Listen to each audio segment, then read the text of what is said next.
You're listening to The Crunch with Cam Slater, right here on RCR, Reality Check Radio. Casey Costello has been the spokesperson for Hobson's Pledge, a former ACT candidate and a board member of the New Conservatives. But now she has announced she is standing for New Zealand First in this election. She's on the line now. Welcome to The Crunch, Casey.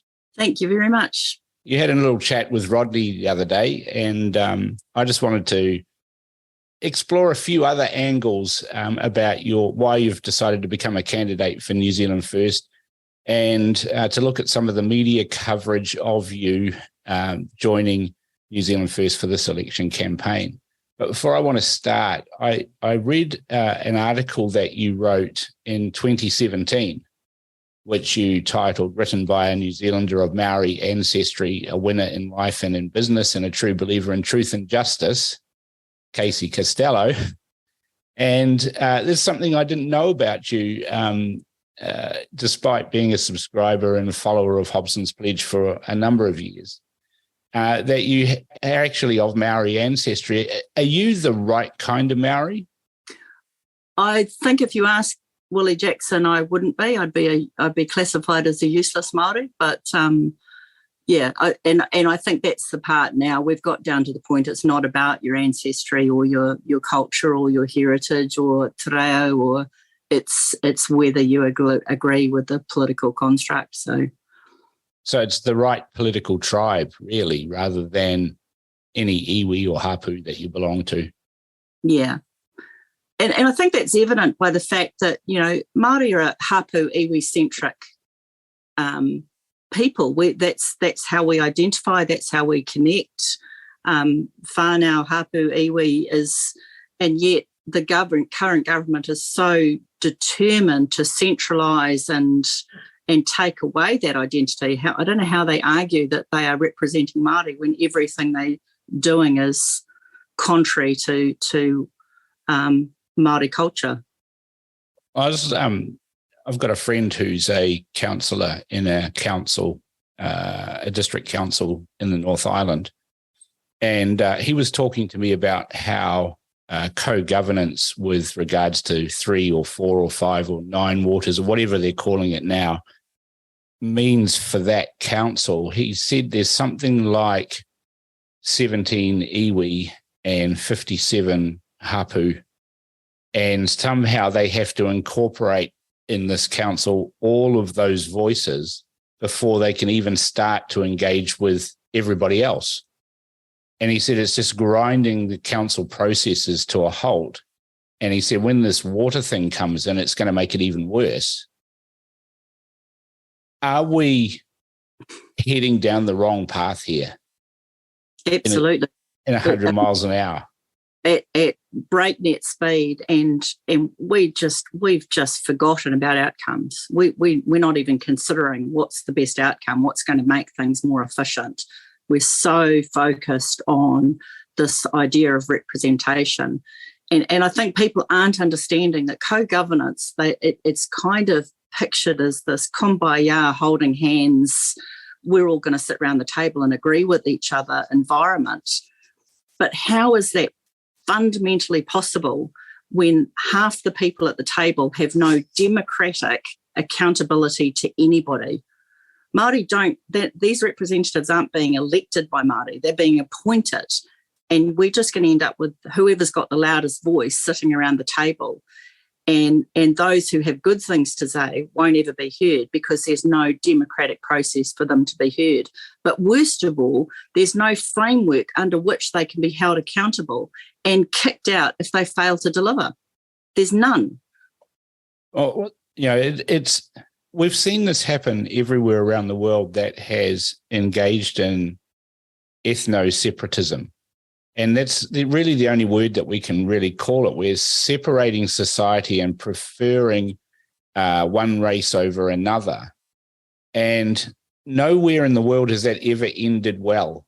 It always ends in tears. Exactly. There's nowhere in the world that you can show that it has worked. I mean, even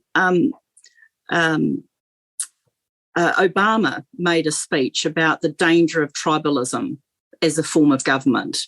I mean, it's everywhere has been criticised as ineffective, and this and to suggest that just because I claim Māori ancestry that I'm beyond reproach and I can never do anything wrong and I will always act in the best interest of my people is just so flawed. And the danger to our democracy, first and foremost, it cannot be overstated. This is the most dangerous path we can go on. And the biggest losers, as Winston said on Sunday, the biggest losers will be Māori. The most in need, the most vulnerable Māori will be the ones that all of these who claim to represent Māori, they will stand on the backs of them to keep them down in order to maintain their relevance and authority where they don't deserve it. Well, just touching on one of your comments there about this hand-wringing that goes on, we're seeing with the Kiri Allen debacle, the metaphoric and actual car crash of her career. And there's an article in Stuff on Tuesday morning that said that, just one moment, here it is. My message to Maori: we're allowed to be collectively and individually imperfect. And it's talking about how, poor Kiri Allen, the problem is she's a wahine Maori and just basically excuse making. And there seems to be this willingness in the media and in commentary amongst politicians as well to demean Maori and create a victim mentality, presumably so they can fix something. But they're looking at Kiri Allen's appalling behaviour, her drunkenness, her aggression, everything that's associated with her, and then saying, she's a poor, hard done by wahine Maori, and if you speak up against it, then you're a racist.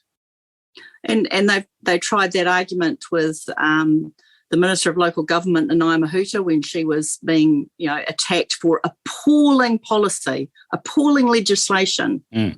And she claimed a victim narrative on the basis that, these attacks have been racist. It wasn't. It had nothing to do with race. It would have been whatever minister held that portfolio who produced that piece of legislation should be vilified for it. And if we want to be taken seriously and being given credit and being accepted as an equal in this world, then you have to take the good with the bad. You can't take all the spoils and none of the cost. And that's, if you want a seat at the table, then you put your big boy pants on and you carry on with your job. But isn't the key to having a seat at the table is putting up an idea, putting yourself out there, and then getting elected? Mm-hmm. But there seems to be this attitude that Maori don't need to be elected to anything, that they have this inherent right that's not even in the Treaty of Waitangi.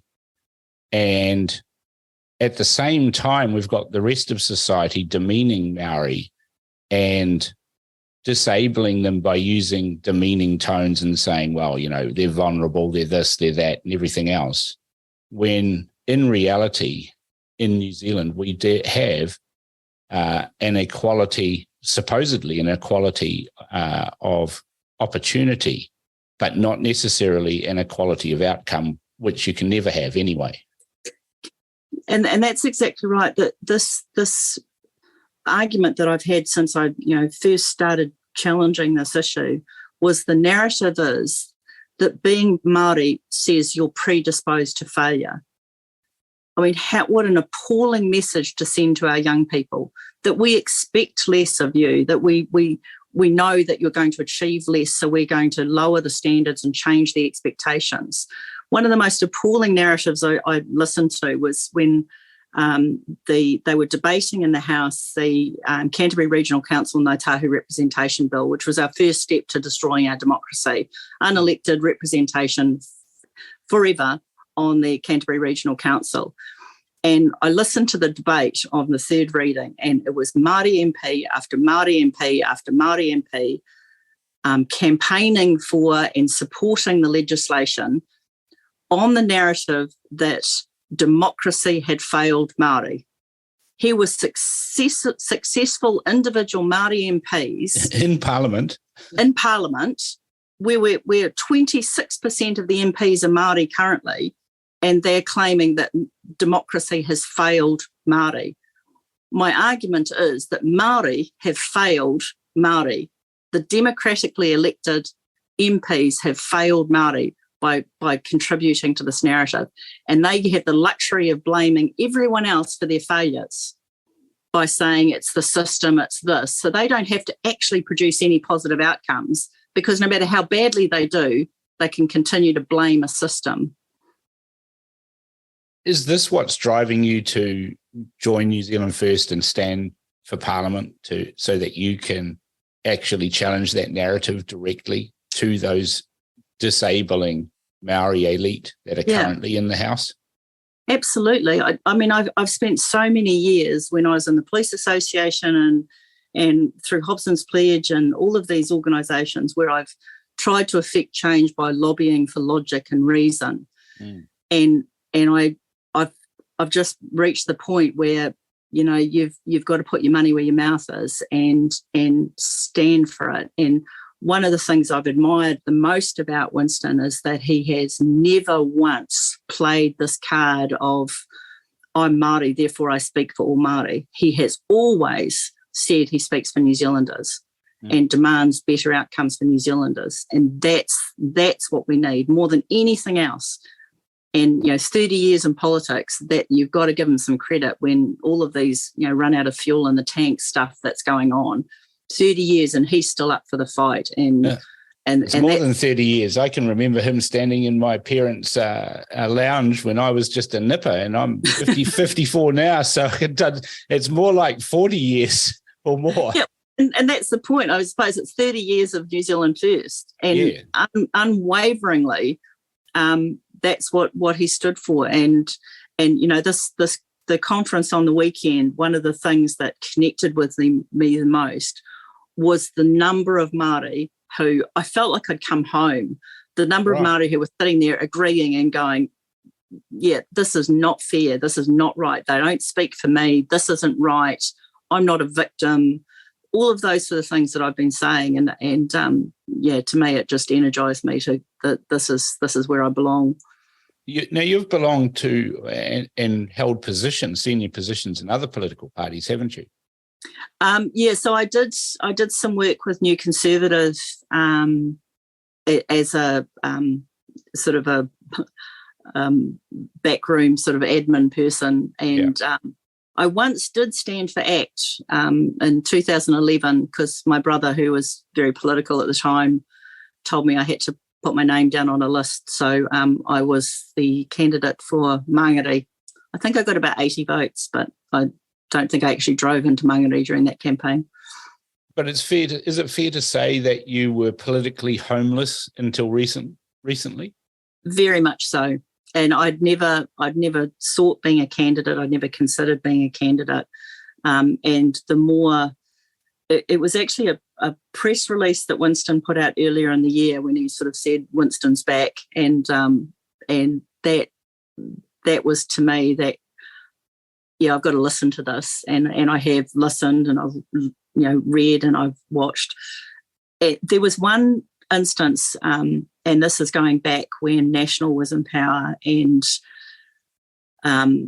New Zealand First offered 12 votes to National to get RMA reform, and at the time we were campaigning against National, well, Hobson's Pledge were campaigning against National to stop their race-based policies, and New Zealand First offered 12 votes to National to get genuine RMA reform on the basis that race was removed out of the legislation or the amendments.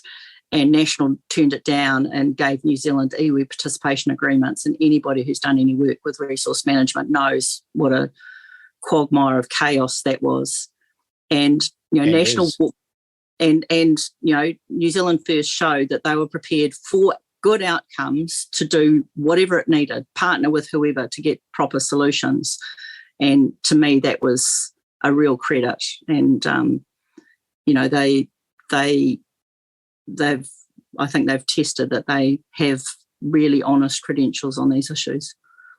That was under John Key's government. I knew the chief whip at the time, and he said to me at lunch the other day that was one of the best times he had dealt with Winston Peters was during that RMA reform. He was just appalled that John Key didn't take up that offer. Mm.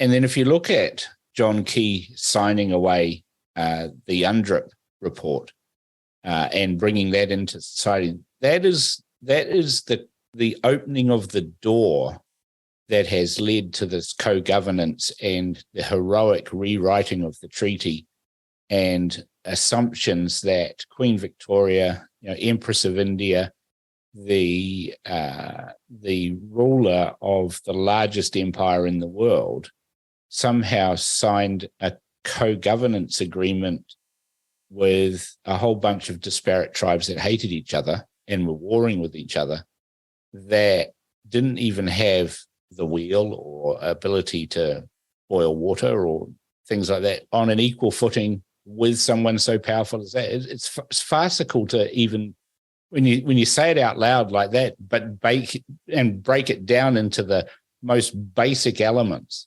It seems farcical that we've got political parties and elites in our society that are promulgating this idea of this partnership of equality when it wasn't like that at all. And we're now harping back to wishing for the days when they just wanted equality, because now we're having members of the press, MPs saying that actually it was Article 3 promised equity. We've now moved even further. We're now supposed to be delivering equitable outcomes. I mean, the distortion. And what's lost in all this is we have a really impressive history. Sir Ranganatha talked about what an amazing document the treaty was. How we won people. And how we were so lucky, and nowhere in the world did he believe a native people had been treated so well. And that's nearly 100 years ago, Sir Ranganatha was saying that.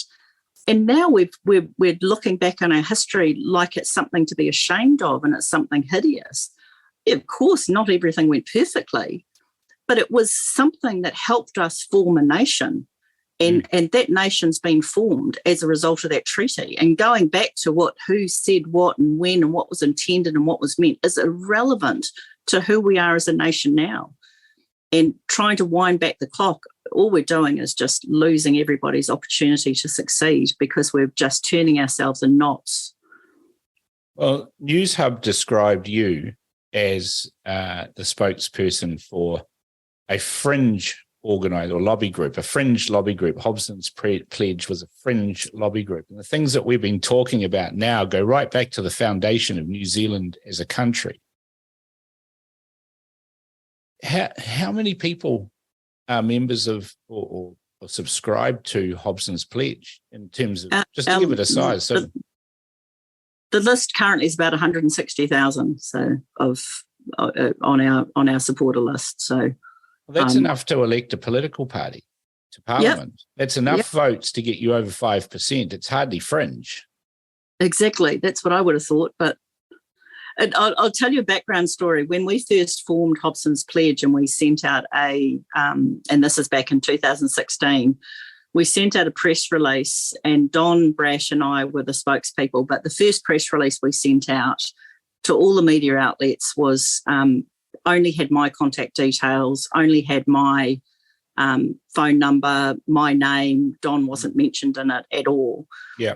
And not one media contacted me, but several media outlets tracked down every trustee that was named on our website that was male and not Māori. So they went after everybody that was, so I was totally ignored. And basically I've been ignored on the basis that you can't argue with me, it's hard to vilify me, although they do try. But that was the angle that they took right from when we set up, was that we were going to destroy the argument of arguing for equality before the law and make it racist and make it. And John Key was the first one to condemn us. John Key was the first one that he was Prime Minister at the time, came out and mocked Don and said, we've moved past this as a country. That was John Key's comment towards demanding equality before the law. And as you say, that was the government that signed up to UNDRIP. That was the government that gave us the Marine and Coastal Area Act. That was the government that first started the water discussions with the iwi Chairs Forum.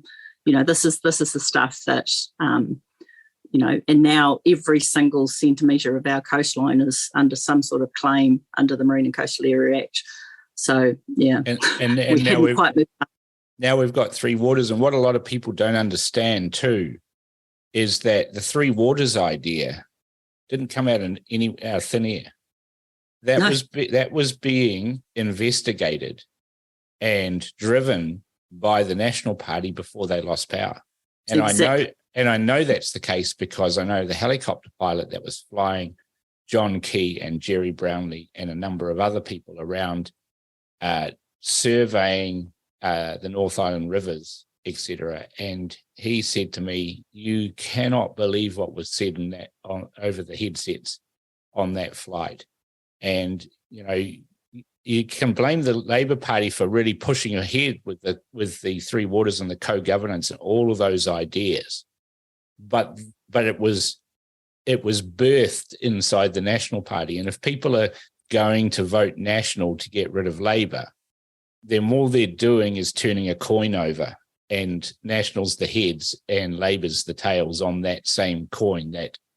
And this constant flip-flopping between red and blue teams and just changing the shirts hasn't done well for New Zealand for the last 30 or 40 years. And it's insanity to think it's going to change anything by doing that again in this election.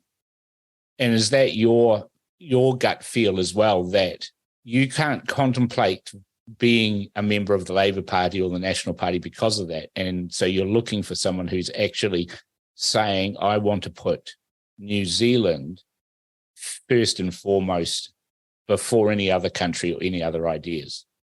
And that's exactly the point, that we, if we don't have some strength that's going to pull policy and legislation back into the centre and back to respecting New Zealanders equal in their citizenship, regardless of their ancestry or ethnicity, we're doomed. And I make no bones about that. National have, as you say, an appalling record on this issue, and they're dancing on the head of a pin when they say that, we say no to co-governance of public services. What does that mean? That is just evasion. That is just absolute evasion. Water is not a public service, it's a natural resource. If they're advocating that we don't support co-governance of public services, but we're okay with natural resources, then what's the answer? That water is a natural resource, so therefore they are being evasive. On the same thing, on one hand, they say that the Māori Health Authority will go under a national government, and their health spokesperson, who I have a lot of respect for, Dr. Shane Reti, he's emailed us and confirmed that he is going to introduce compulsory cultural competency training for every single person working in the health sector. But how does that mean? But exactly, what does it mean? Like, I was born in Fiji. I'm a Fijian. I might not look it. I might look like your average white person, but I can't be called a Kaivalangi in Fiji. Right? Kaivalangi means foreigner, not born here, basically. But I was born there, so I'm a Kaiviti. So if I go into the hospital system in New Zealand and the Filipino nurses are now treating me and have to be culturally, how are they going to do that? What does this culture, are they going to account for all cultures, or is it just Maori culture that this awareness is being done for? And if that's the case, isn't that more condescension in treating Maori differently when they tip up at a hospital, when we're all human beings and our physiology and our makeup and our DNA is all pretty much the same, from a medical point of view? And this argument that we keep hearing time and time again, this idea that systemic racism and institutional racism and stuff like that. If that actually was true, if that was right, why are not our courts bogged down by claims of racist conduct and breaches of the human rights and stuff like that? If that was actually true. Now, I have cared for my elders throughout my life in hospital, and Māori and non-Māori that I've been sat next to in hospital, and I have never encountered anything but care and consideration and kindness. Yeah, there's a lack of resourcing, there's frustration through lack of facilities, but to suggest that anybody is deliberately being racially insensitive is just an affront to the poor people that are trying to keep New Zealand healthy. There's always the exception of these, there's always a rude person out there that's just a cantankerous, grumpy person that does things. They're an exception. Most Kiwis, and I've been critical of this in the past, most Kiwis go along to get along. Yeah. Right? We don't want to have this antagonism, this rewriting of history, this somehow it reminds me constantly now when we see it in the paper, we're told, or in the news, we're told about how colonialism was evil and the British haven't done anything. And it just reminds me of Monty Python's famous sketch, what have the Romans ever done for us? And my God, they were social commentators, 30, 40 years ahead of their time, because all of those things that they were mocking back then, we're hearing those same arguments. We see Rawiri Waititi ranting on TikTok about colonial governments and the thieving crown gang that had stolen his country.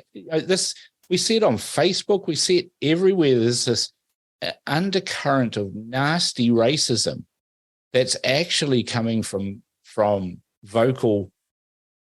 vocal minority. Actually, they're the fringe people, and the majority of us aren't fringe at all. We just want to go along to get along, and we just get sick of all this nonsense. And also the narrative that they are purporting is an insult to my ancestry. I descend from Patuani and Tamati Wakanini. Now, if anybody knows their history and what they did, to suggest that they were somehow, ignorant natives who signed up to something that they had no idea they were signing it is an insult. They were businessmen, they were academics, they were peacemakers, they were, that their history is astounding. And they signed the treaty fully informed. They were two of the chiefs that wrote to the Crown prior to the treaty in the 1830s, asking for protection from the Crown against the French. This is the history that they are just totally ignoring. And, I'm not suggesting you wipe out the good with the bad, but there is some really amazing stuff in our history and some amazing leaders and some incredible stories of, success and triumph and capability. And the likes of Rawiri Waititi, who is the type of person that I rail against the most. How dare you? How dare you say stuff about our history like we were, victims of something? Yes, bad stuff happened and we've had a process of redress, but don't continue to rob our young people of their opportunity to succeed and their belief in their own inherent capability by saying that, we're somehow incapable of doing it on our own. But aren't we robbing our children's future with the dumbing down of the education system, the rewriting of history, the promulgation of this colonialism as evil, and then even expanding that now into destroying maths and science with some sort of fanciful idea that that Maori science, for want of a better term, supersedes actual science. Yeah, and that's and you see that all around the world. This idea of academia is being shifted into a woke sort of environment of just virtue signalling and nonsense. We've lost the ability to think critically and intelligently and come up with solutions. And this government has just bought into that narrative to such an extent that it's been accelerated. How can you possibly be tweaking with nonsense when half of our kids aren't going to school routinely.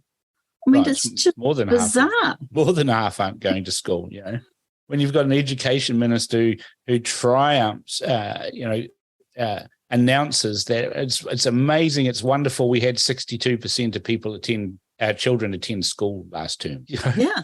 And the failure to engage with the people who, New Zealand Initiative with Professor Elizabeth Rata produced an amazing, report on education and real solutions, and we just don't use the skills and capability and knowledge we've got. We just go off on tangents and reinvent nonsense.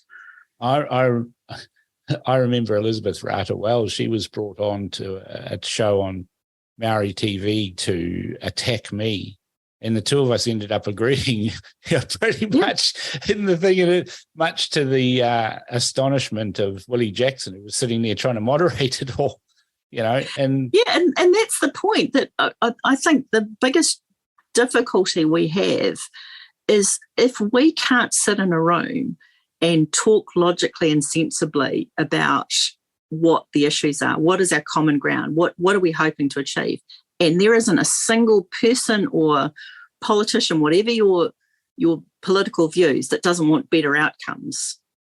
So, and that's where I see the strength of New Zealand First. The ability to cross the room to achieve a good outcome is essential, and it will be essential going into government. And as you say, red or blue, you have to have parties that have the experience and expertise to get things over the line.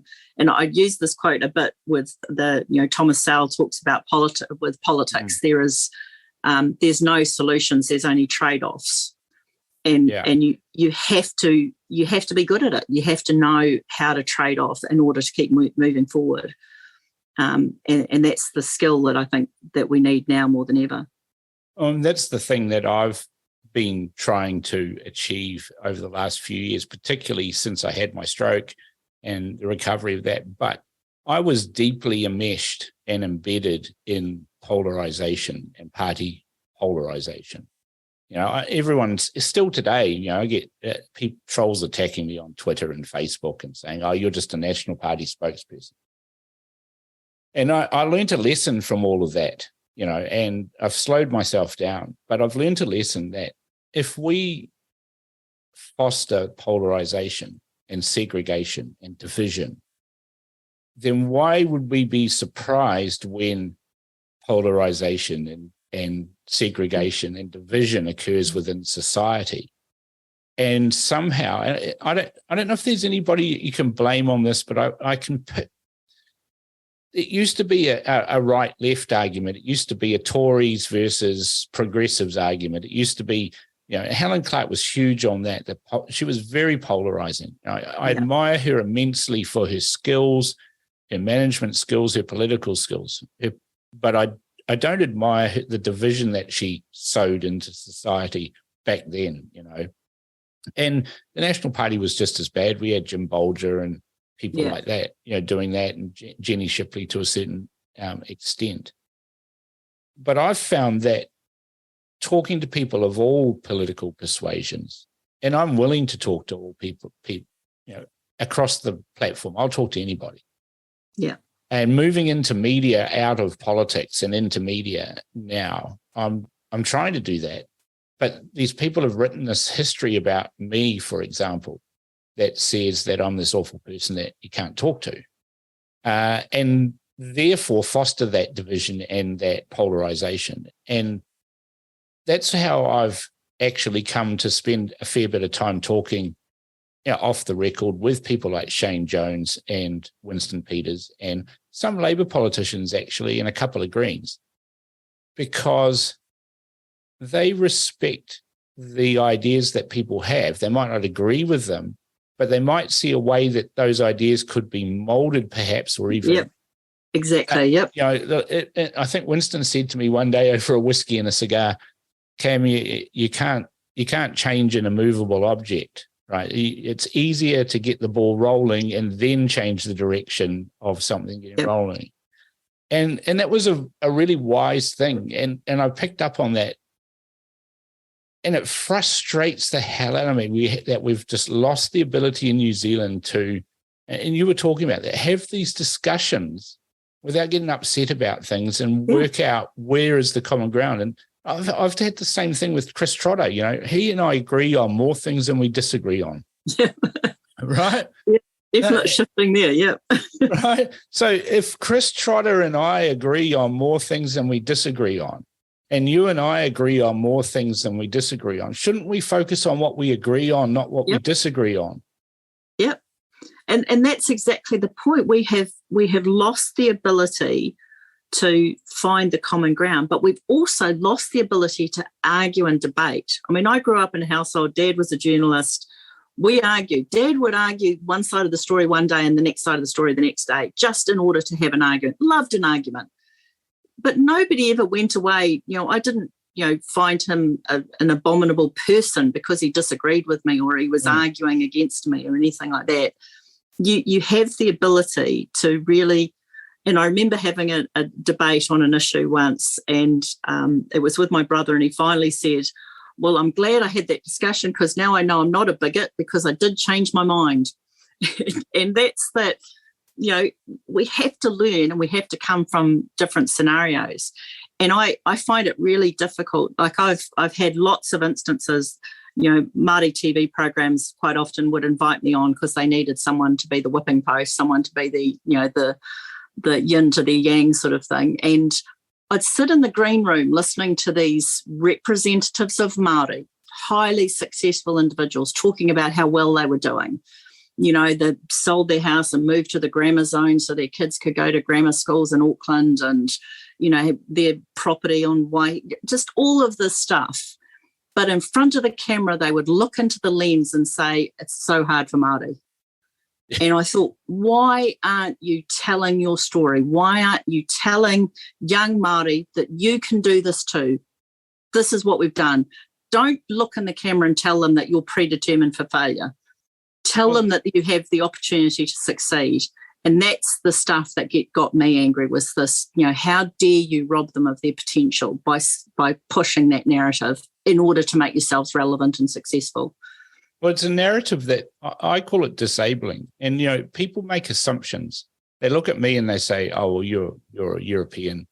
You've been brought up with a silver spoon in your mouth and your dad was a wealthy businessman. But they don't actually understand people's backgrounds. They haven't bothered to talk and learn their backgrounds. If they had, they'd know that my father was brought up in poverty, in a state house, in a hard hat area of Auckland, with a split family.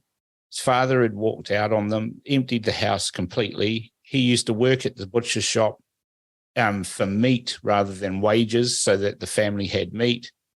And he learnt the value of an education and hard work by having to do that to get ahead. And even then it got worse. He got kicked out of the house and was brought up by his grandmother and his grandfather, which then formed another part. Right. So this is a story that he could use to say he's had a terrible upbringing and as a result, he's a terrible father. But he doesn't. He did the best that he could with the resources that he had. Even his father even wouldn't let him go to the 7th form. He said, no, you can go out and work. So that was the end of him wanting to be a lawyer. He then had to become an accountant because he was limited by choices other people made. And this is I see this all the time. We're seeing this with the Kiri Allen situation where we've got these elite people who have done well for themselves, tutting about how terrible it is that Kiri Allen, a Wahine Maori, is so hard done by. And, she needs there's some pats on the back and a few hugs and it's okay. But if there's anybody else who'd done what she's done, they'd be out there asking for their throat to be cut. And it's just ridiculous to see this. But apparently we're the ones that have got fringe views, Well, we had that recently when a certain Labour MP, put out her tweeted her announcement that, now her father wouldn't have to choose between prescriptions and heating the house, neglecting the fact he's living in her house. and that she's a St. Cuss educated and he's a knight, and just drives a Jaguar, and they have a swimming pool. This was not an impoverished person that couldn't afford a $5 part charge for a prescription. This was a fanciful idea put out there for virtue signaling, and the media all lapped it up until I came along. And there's no, and then there's no consequence to it. There's no, following up on it. I did a submission. It's the Māori Affairs Committee called for submissions on the renaming of New Zealand to Aotearoa as a result of the Māori Party petition that was at the beginning of this year. And, of course, I was opposing the distortion of our history and calling New Zealand Aotearoa. But that's the ultimate in cultural appropriation. I mean, it's so funny. It's not. I mean, it was a name dreamed up by a European writing a book. Yeah, and it was a poetical sort of. Anyway, I was challenged specifically by Rarui Waititi again, but one of the questions I thought was the most telling, because I was just arguing about our history. Like, this is not our, this was never the name of New Zealand. It was never, you can choose to call it whatever you like. If you want to do that, you want to change the name, that's fine. But don't say it's because it was the original name of our country. And the first question he asked me was, are you Māori? And I thought, what has that got to do with it? There was nothing to do with it. Why would that change my ability to speak or not to speak on the issue? Concerningly, the select committee still hasn't reported back, so I'm worried about what they're sitting on that. But this idea that if you say it often enough, it becomes truth. So therefore, they've said it often enough, so it is the traditional name of our country, despite there being no historical record of it at all being the name that Māori used for New Zealand. And then all of the bleeding heart liberals, as Winston always calls them, come along and nod and wring their hands and go, yes, we've stolen your nation's name. It's just such a distortion.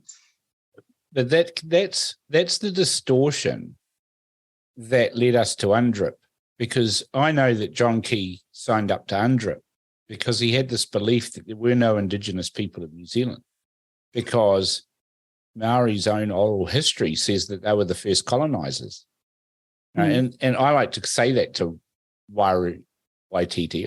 I like to say, well, you're the first colonizers. Your oral history tells us that you came from somewhere else and came to New Zealand. So therefore, you aren't Indigenous. You're Indigenous somewhere else. You're the first colonizers.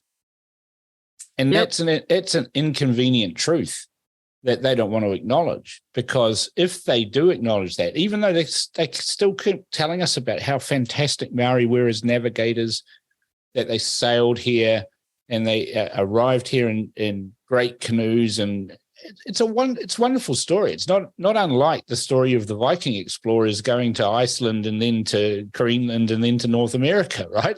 It's a similar story. It's fantastic, but it doesn't mean you're Indigenous.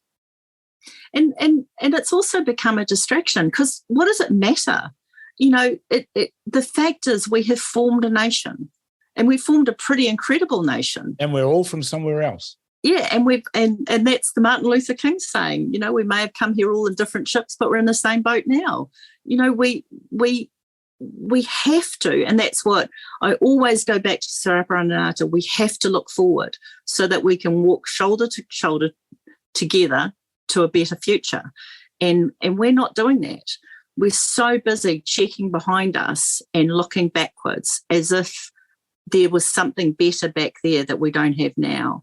And while we keep doing that, and while we refuse to allow ourselves to look forward and look for better solutions, we're not going to find it.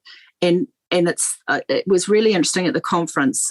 Catherine Rich, who's now CEO of Age Concern, gave a really impressive speech about, there's not just Māori suffering in this country, and really tragic stories of aged care, of children, a whole range of things. But she reminded me of a quote, and she used the quote about from Winston Churchill, and it was it's not enough that we do our best. Sometimes we have to do what is required. And we have a government now that they actually think, I'm doing our best, and we're doing our best, and we're doing our best, and that is not enough. I don't care how much. If you were running a business and you kept going on about how you're doing your best and you were losing money every day, then at that point you go, well, that doesn't mean anything. You can work as hard as you like. If you're still going backwards, if you're still failing to deliver a product and still unable to produce anything, doing your best means nothing. And that's kind of where we're at the moment. Well, that's really the hallmark of the Ardern-Hipkins regime, isn't it? They started off with let's do this, but no definition of what this was. I mean, we had a couple of, flagship policies, Kiwi Build, and it turned out that Labor couldn't build a house in a room full of Lego. And then, they said we're going to plant 1 billion trees. Well, have we heard where we're at with that? I suspect it's several 100 million short of 1 billion trees. And light rail to the airport. Well, they haven't even laid a millimetre of track.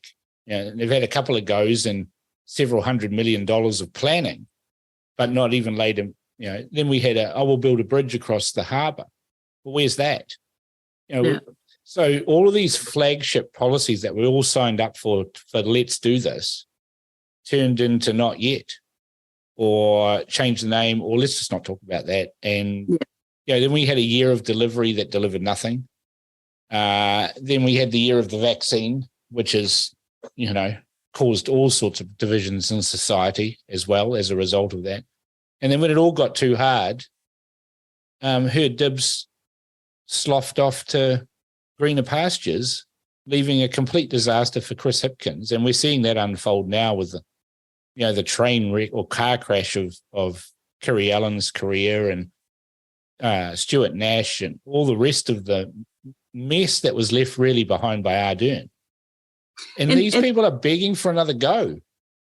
Yeah, and that's how insulting it is to those individuals that are running businesses and working 90 hours a week and not drawing a salary off their business because they're trying so hard to keep things afloat. That haven't had a day off in 3 years because they're trying to keep their businesses afloat. Anybody who's run a business, and I've been in that position where you pay yourself last. You pay yourself last. You don't sleep all of the weekend because you're not sure if you're going to have enough money for payroll on Monday. Those are the things that they just have no concept of. And I couldn't imagine how confronting that would be to have, someone, stare down the camera and say, oh, look, I'm tired. I'm doing my best. I'm doing my best, but I'm tired. There's nothing left in the tank. I can write a book, but I can't run the country. It's rubbish. But I mean, you look at housing, for example, there's nothing more key for society than having its population well housed. And the vast majority of housing in New Zealand is provided by private landlords. It's not by the state. It's by private landlords. So what does this government do? They vilify and attack landlords. Mm-hmm. They heap costs onto landlords and then express utter surprise that rents have gone sky high and continue to climb.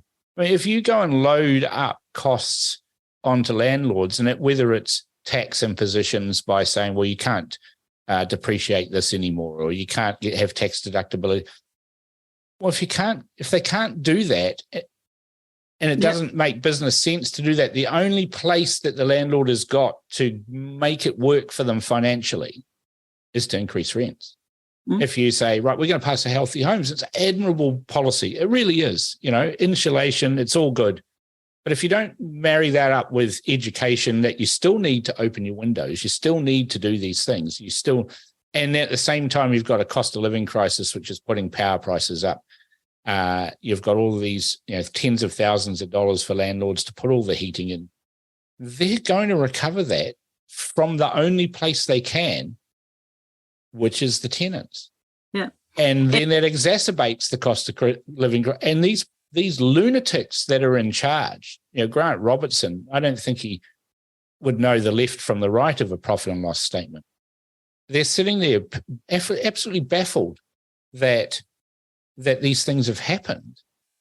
Yep. And, we need to actually say, look, enough, right? You're too stupid to be in charge. Go away for, I don't know, a generation. That'd be nice. Go away and learn how an economy actually works. And have some respect for the people on which we rely on to keep this country going. When you're telling, anybody who's got a bit of money or built up some assets, you're the bad guy and you're the reason why they're poor. I mean, what an appalling message to send to divide a nation. Like, it's just tragic. And those are the concerns I have about, if the biggest thing about the housing shortage was the cost of land was a massive issue. Everyone knew that you need to release land. Everyone knew you need to make resource management easier, simpler, quicker. And so what do? What have we created? A co-governance quagmire that is just unworkable. And no matter how you look at it, nobody could make it work. But they're pushing ahead. And it's just, and on every aspect that they've touched, it's been like the opposite of the Midas touch. It's just turned everything to dead weight stone, unable to produce anything.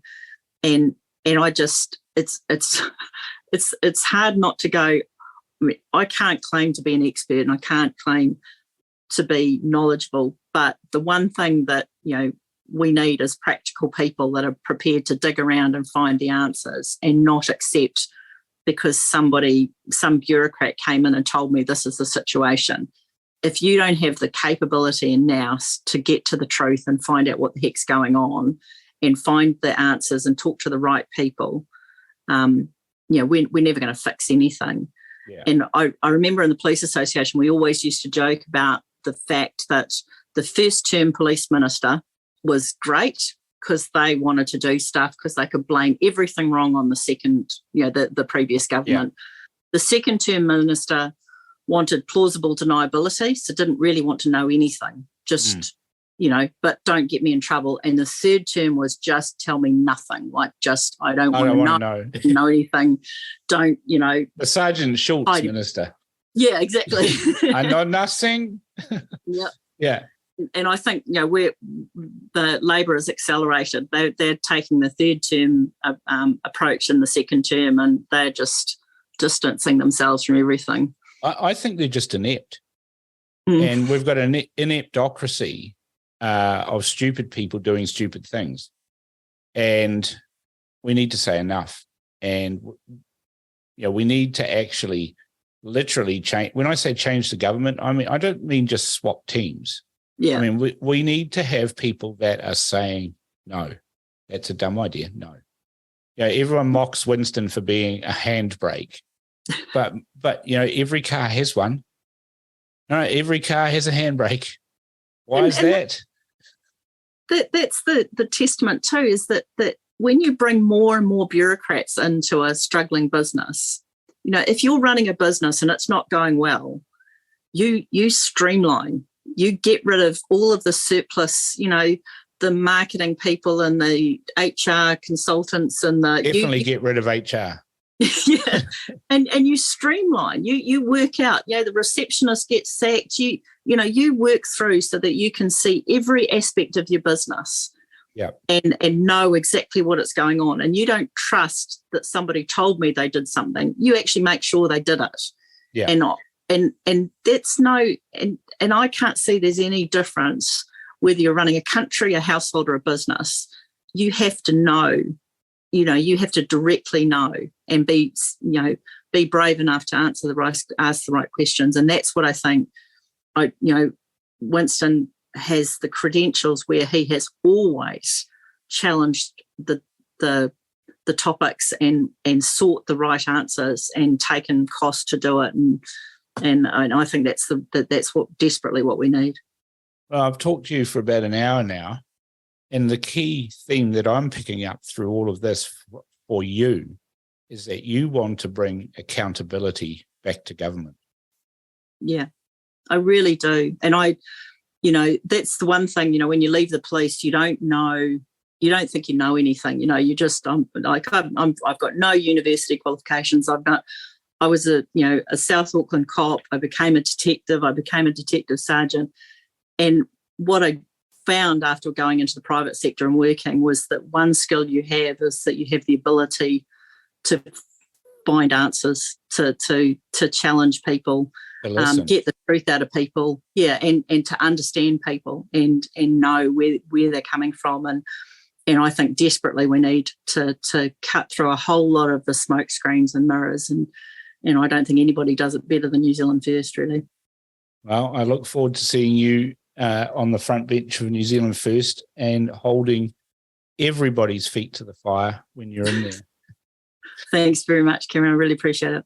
Thank you so much for coming on The Crunch with me this afternoon. And I wish you all the best for the election campaign. Thanks very much. Wow, what a bright and refreshing candidate Casey is. She's driven to improve the outcomes of all Kiwis and shared that with us. And she believes her best chance of doing that lies with New Zealand First. And she shared also that she has an enormous respect for Winston Peters. This is The Crunch with Cam Slater. Conversations with a side of controversy, right here on RCR.